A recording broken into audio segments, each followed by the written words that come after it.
એક એવી નદી જે ક્યારેય જામતી નથી. દૂર ઉત્તર તરફ બરફથી ઢંકાયેલું એક વીરાન પ્રદેશ, યામાલ પેનિન્સ્યુલા, જે રશિયામાં આવેલ છે. અહીં શિયાળામાં તાપમાન -40 ડિગ્રી સેલ્સિયસ સુધી પહોંચી જાય.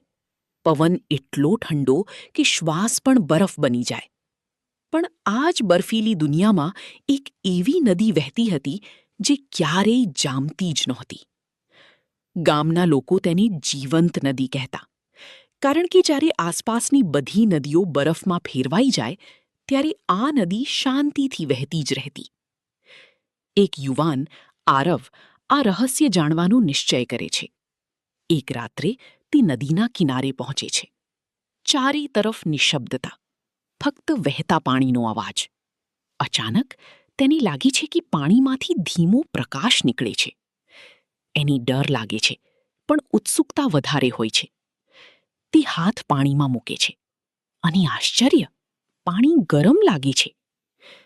અગાઉના દિવસોમાં વૈજ્ઞાનિકો ત્યાં આવે છે, તપાસ કરે છે, અને એક ચોંકાવનારું સત્ય બહાર આવે છે. નદીની નીચે જમીનમાં એક કુદરતી ગરમીનો સ્ત્રોત હતો, જે પાણીને હંમેશા ગરમ રાખતો, અને પાણી સતત વહેતું હોવાથી તે બરફ બની શકતું નહોતું. પણ ગામના વૃદ્ધ હસીને કહેતા, વિજ્ઞાન પોતાની જગ્યાએ છે, પણ આ નદીમાં કુદરતનો કોઈ અજાણ્યો જાદુ પણ છે. આજે જ્યારે કોઈ આ નદીની પાસે જાય, તેની એક અજાણી શાંતિ અને રહસ્યનો અહેસાસ થાય છે. ક્યારેક કુદરત આપણને યાદ અપાવે છે કે દુનિયામાં હજી પણ ઘણા રહસ્યો છુપાયેલા છે.